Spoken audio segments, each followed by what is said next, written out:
Did का मतलब था होता है, हैड का मतलब था होता है और वर्स का मतलब भी था होता है। तो इंग्लिश बोलते समय हमको कैसे पता लगे डिड कब बोले, हैड कब बोले और वर्स कब बोले। Hello friends, welcome to English voice classes. आप सभी का इंग्लिश वॉइस क्लासेस के इस था को लेके कंफ्यूजन क्लियर करने के वीडियो में बहुत बहुत स्वागत है।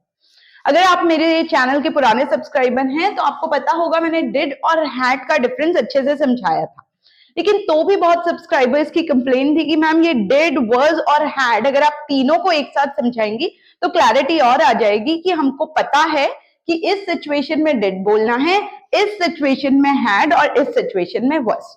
तो वीडियो को पूरा देखिए ताकि आप हिंदी में ट्रांसलेट करने की जगह बढ़िया से समझ जाएं कि ये तीनों जिसके हिंदी में मतलब था होते हैं, इंग्लिश में कब बोले जाते हैं। अब देखिए, सबसे पहले मैं डिड से शुरू करूंगी। जैसा मैंने शुरू में ही कह दिया, हिंदी के चक्कर में ना रहे क्योंकि तीनों का मतलब होता है था।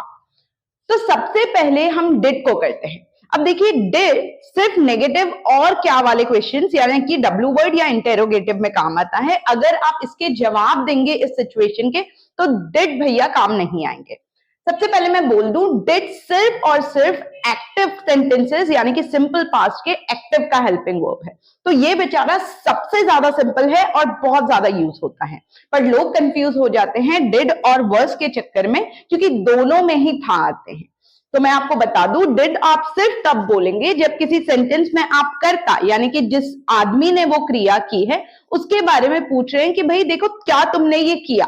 सिंपल। अब इसमें आप कोई प्रेशर नहीं डालते, आप सिर्फ बोलते हैं भाई क्या बारिश हुई, क्या तुमने देखा, क्या तुमने सोचा, क्या रवि आ गया, क्या नेहा ने खा लिया। तो यानी कि दो सिचुएशन, एक तो कर्ता होगा राहुल, नेहा, रवि, सुनीता, ही, शी, इट, यानी कि किसी कर्ता का जिक्र हो रहा है और क्या उसने ये काम किया। दूसरी सिचुएशन जब आपको याद रखना है कि डिड बोला जाता है वो है कोई भी पास्ट का समय। अब देखिए, अगर आप yesterday, day before yesterday, last month, 10 months ago, 10 years ago, last Tuesday, ऐसा कोई भी शब्द बोल रहे हैं तो आप भूल जाएंगे कि हैड और वर्स की जरूरत है। आप सिर्फ क्या बोलेंगे, डिड। तो आई होप सिचुएशन क्लियर है। डिड कब कब बोलना है तीनों ही पास्ट की सिचुएशन, लेकिन आप डिड सिर्फ तब बोल रहे हैं, ठीक है मैम, जब हमको पता है कि देखिए ये करता है और क्या इसने ये चीज की। अब वो कोई भी क्रिया हो सकती है। और दूसरी सिचुएशन, अगर कोई भी पास्ट की डेट का जिक्र हो रहा है, डेट ना भी हो तो बीता हुआ कल, बीता हुआ परसों, बीता हुआ महीना, बीता हुआ ट्यूसडे, आप डिड यूज करेंगे। अब जैसे मैंने बताया था, ये पॉजिटिव सेंटेंस में यूज नहीं होता है, इसमें आप सीधे सेकंड फॉर्म बोल देते हैं, पर आज मेरा पूरा फोकस डिड कहां यूज होता है ये बताने में है, तो मैं पॉजिटिव सेंटेंसेस में नहीं जाऊंगी। अब देखिए, जल्दी से कुछ एग्जांपल्स देख लेते हैं ताकि डाउट्स क्लियर हो जाए। Did they call you yesterday, simple सा आप पूछ रहे हैं भाई क्या उन लोगों ने, did they call you yesterday. अब देखिए, बहुत लोग गलती कर देते हैं, पास सोच के यहाँ कॉल का सेकंड फॉर्म बोलते हैं। आप सेकंड फॉर्म नहीं बोलेंगे, did they call you yesterday, क्या उन लोगों ने तुम्हें कल कॉल किया।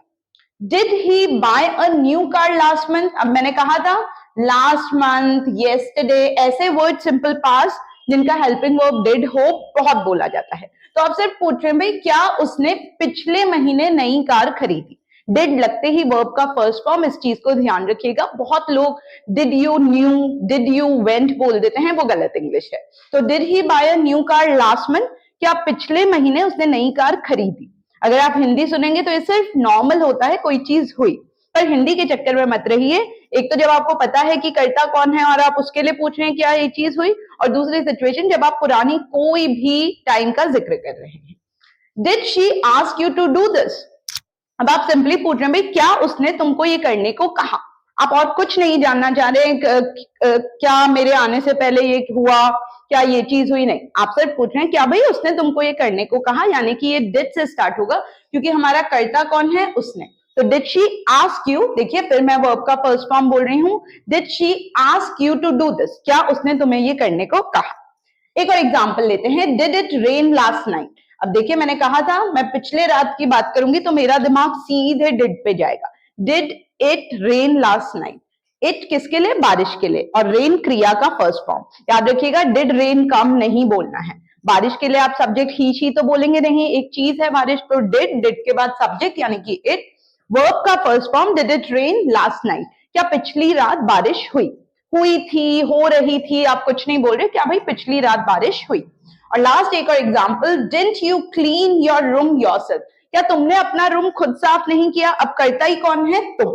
डिडंट यू, अब डिडंट हो जा रहा है, डिड यू नॉट को हम इजी करने के लिए डिड और नॉट को एक साथ बोल देते हैं, इसको आप डिडंट भी बोल सकते हैं, डिडंट भी। मैं डिडंट बोलती हूँ, आप अगर डिडंट बोलते हैं तो वो भी गलत नहीं है। Didn't you clean your room yourself, क्या तुमने खुद अपना रूम साफ नहीं किया।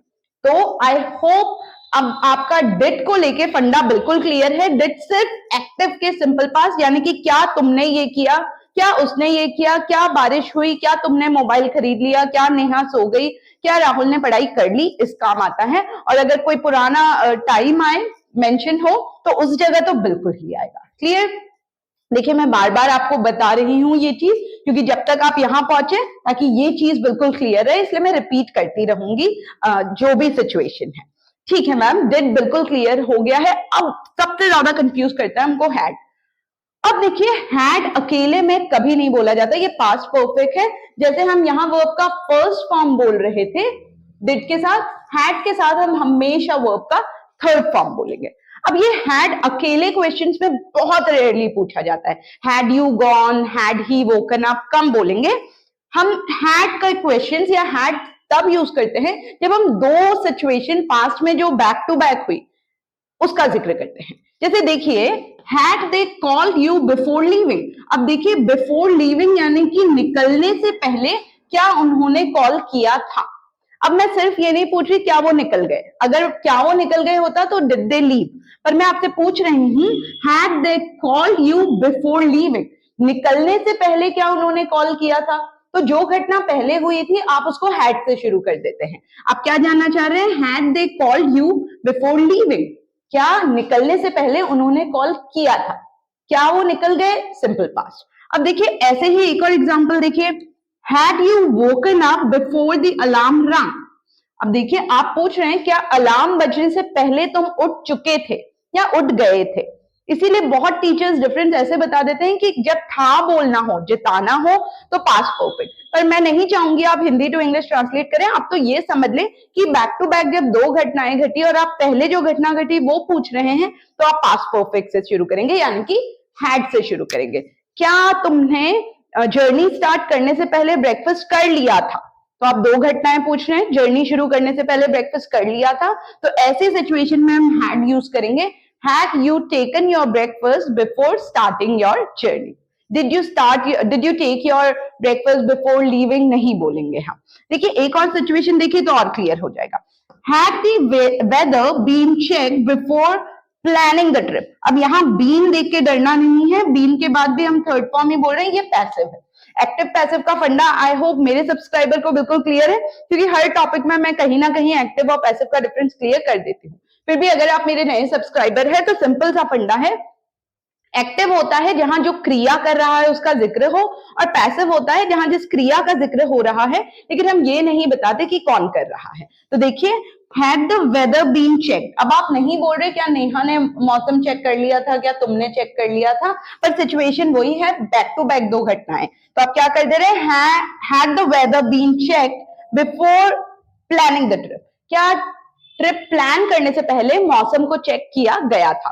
अब किसने चेक किया हम नहीं बता रहे, इसीलिए इसी सिचुएशन में बीन प्लस थर्ड फॉर्म आ जा रहा है। जब एक्टिव का पास्ट परफेक्ट होता है, हीरो दोनों के हैड ही है, बस पैसिव में been plus third form, active में सीधे हैड के बाद थर्ड फॉर्म। तो हैड कब आ रहा है, अब आपको बिल्कुल क्लियर है। मैम अगर मैं सिंपली पूछूंगा क्या तुम उठ गए, तो मैं बोलूंगा did you wake up, did you wake up. पर अगर मुझे बोलना है क्या अलार्म के बजने से पहले तुम उठ गए थे, तो आप शुरू करेंगे had you woken up, had के साथ third form, before the alarm रंग या बिफोर आई कॉल्ड यू। ठीक है, या क्या फोटो खींचने से पहले तुम जा चुके थे, मान लीजिए ग्रुप फोटो खींची थी, अब आपको पूछना है दो सिचुएशन हुई, क्या फोटो खींचने से पहले तुम जा चुके थे, तो आप पूछेंगे हैड यू लेफ्ट, कहीं से जाने के लिए लीव और लीव का third form left, had you left before clicking the pictures, क्या टिकट्स खत्म होने से पहले तुमने टिकट्स बुक कर ली थी, had you book the tickets before it got over. बस ठीक है, तो हैड भैया कहाँ काम आएंगे, हैड भैया जब बैक टू बैक दो घटनाएं जो पास में हुई उसका जिक्र कर रहे हैं, और जो पहली घटना हुई उसके जिक्र में हम हैड यूज करेंगे, और जो बाद में घटना हुई उसके साथ हम या तो सिंपल पास्ट या before leaving, before the alarm रंग, या बिफोर प्लानिंग द ट्रिप। तो आई होप ये भी बिल्कुल क्लियर है। डिड सिंपल एक घटना, डिड यू ड्रिंक वाटर, क्या मेरे पानी देने से पहले तुम पानी पी चुके थे, had you drunk water before I offered you, बस ठीक है। तो आई होप डिड और हैड बिल्कुल क्लियर है। अब देखिए was लोगों को पास्ट के लिए सबसे ज्यादा लगता है कि भाई अगर पास्ट बोलना है तो was लगा दो, और इसका भी रीजन है। जो लोग कंसेप्ट क्लियर नहीं करते और सिर्फ कहीं से सुन के सीखते हैं उनको लगता है कि मैम अधिकतर टाइम तो पास्ट के लिए was ही बोला जाता है, और ये कहीं ना कहीं सही भी है, क्योंकि सिर्फ एक नहीं, दो, तीन, चार जगह पास्ट की सिचुएशन में was लगता है। मैं जल्दी जल्दी बता दूं was कहां कहां यूज होता है, ताकि आप इन दोनों सिचुएशंस में मिक्स ना करें। सबसे पहले बिल्कुल क्लियर रखिए, अगर आप कोई भी पास्ट की चीज पूछ रहे हैं और उसमें क्रिया है ही नहीं तो आप was बोलते हैं। जैसे देखिए, क्या ये क्लियर था, अब इसमें क्लियर कोई क्रिया नहीं है, मैं उस चीज की अवस्था पूछ रही हूँ या उसकी क्वालिटी बता रही हूँ, या मैं जब भी पूछूंगी क्या ये चीज ये थी, जैसे was she tired, अब कोई क्रिया नहीं है, मैं सिर्फ उसकी अवस्था पूछ रही हूँ या उसकी क्वालिटी पूछ रही हूँ, यानी कि एडजेक्टिव या नाउन। अब एडजेक्टिव नाउन मत समझिए, आप तो बस ये समझ लीजिए जब क्रिया का जिक्र नहीं है और आप सामने वाले से पूछ रहे हैं क्या ये चीज ये थी, तो was he tired, क्या वो थका हुआ था, कोई did कोई had नहीं, आप सिर्फ was बोलेंगे। वैसे ही देखिए was it good, अब कोई चीज है आपको सिर्फ पूछना है क्या ये चीज अच्छी थी, तो आप बोलेंगे was it good। क्लियर? तो पहली सिचुएशन जब was काम आएगी, जब मैम सेंटेंस में कोई क्रिया ही नहीं है और मैं पूछना चाह रही हूँ क्या ये चीज ये थी, क्या मूवी अच्छी थी। अब देखिए मैं ये नहीं पूछ रही क्या तुमने मूवी देख ली, डिड यू वॉच मूवी, यहाँ डिड आएगा क्योंकि करता आप है और मैं पूछ रही हूँ क्या मेरे बताने से पहले ही तुमने मूवी देख ली थी, तब मैं हैड में जाऊंगी, had you watch the movie before I told you और रिकमेंडेड यू। लेकिन अगर मैं पूछूं क्या मूवी अच्छी थी, तो पहली सिचुएशन was हो जाएगी, was the movie good, क्योंकि यहाँ कोई क्रिया नहीं है। ठीक है, अब दूसरा was were आता है कंटिन्यूअस में, दोनों जब हम बोलते हैं कि देखिए कोई चीज हो रही थी। अब अगर आपको बोलना है क्या तुम सो रहे थे, अब डिड हैड का कोई काम नहीं, पास्ट कंटिन्यूअस का हेल्पिंग वर्ब यानी कि हीरो was है, was वर है पर हम was सिंगुलर के साथ यूज होता है, आप वर को रिप्लेस कर देंगे जैसे ही प्लूरल सब्जेक्ट आएगा, यानी कि दे, वी, यू, ज्यादा लोग, ज्यादा चीजें, आप बस वर्स की जगह वर बोल देंगे। तो देखिए was he watching TV, और याद रखिएगा वर्ब का आईएनजी फॉर्म, क्या तुम टीवी देख रहे थे, was he watching TV, क्या वो टीवी देख रहा था। was it raining in the morning, क्या सुबह बारिश हो रही थी। क्या तुम पढ़ रहे थे, were you studying, क्या वो रो रही थी, was she crying। तो कोई भी चीज हो रही थी के हेल्पिंग वर्ब फिर was है और वर्ब का आईएनजी फॉर्म। तो एक और सिचुएशन जहां लोग was बोलते हैं वो है पास्ट कंटिन्यूअस, यानी कि कोई चीज हो रही थी। was he waiting for me, क्या वो मेरा वेट कर रहा था। was it breaking itself, क्या ये खुद टूट जा रहा था। was he buying groceries, was he buying vegetables, क्या वो सब्जियां खरीद रहा था। तो आई होप ये वाला वर्स भी क्लियर है कि हाँ मैम कुछ लोग वर्स लगा के आईएनजी फॉर्म बोल देते हैं क्योंकि वो एक्टिव यानी कि वो ही करता है और कोई चीज वो कर रहा था।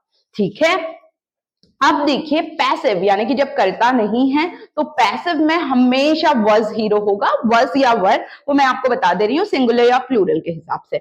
अगर आप कर्ता का नाम लेके पूछ रहे हैं क्या तुमने मोबाइल खरीद लिया, तो was मत बोलिए please, was you buy mobile गलत है, did you buy मोबाइल। लेकिन ऐसी सिचुएशन जहां पूछ रहे हैं क्या ये चीज हो गई बिना कर्ता का नाम लिए, जैसे कि क्या मोबाइल खरीदा गया, या पास्ट कंटिन्यूअस क्या मोबाइल खरीदा जा रहा था बिना नाम लिए, फिर आप डिड में नहीं जाएंगे, आप सिर्फ किस में जाएंगे, was या were में। एग्जाम्पल देखिए, तो यहां तक तो एक्टिव के सेंटेंसेस थे।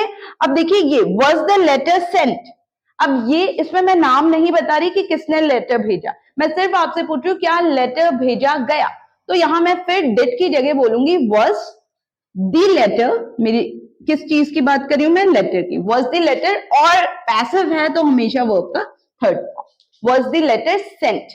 पर यहां अगर मैं पूछती क्या तुमने लेटर भेज दिया, तो मैं सिर्फ पूछती did you send the letter, verb का first form send, SEND, did you send the letter।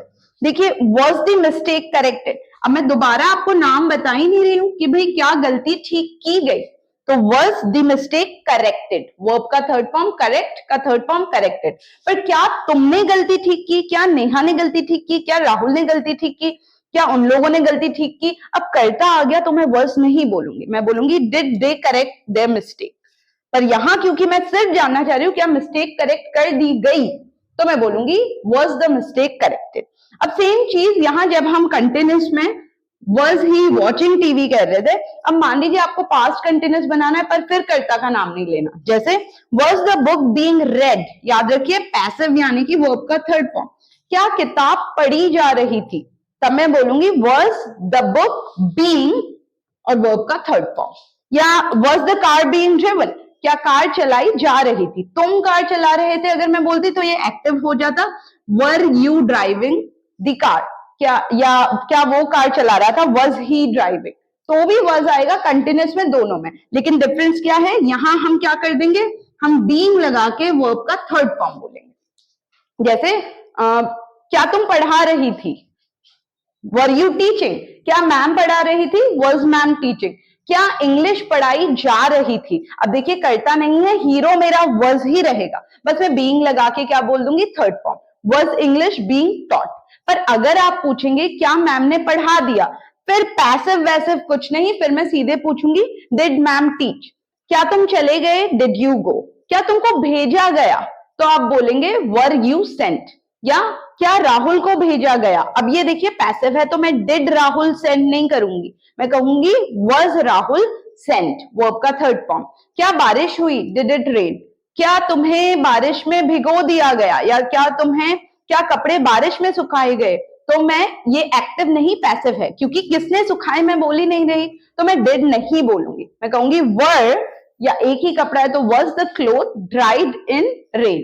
क्या तुम्हें मिठाई दी गई, अब किसने दी मैं नहीं बोल रही हूँ, were you given sweets, क्या तुमने मिठाई दी सबको, did you give sweets to everyone, क्या तुम्हारे आने से पहले मिठाई बांट दी गई थी, बैक टू बैक दो situation, had the sweets been distributed before you came, बस।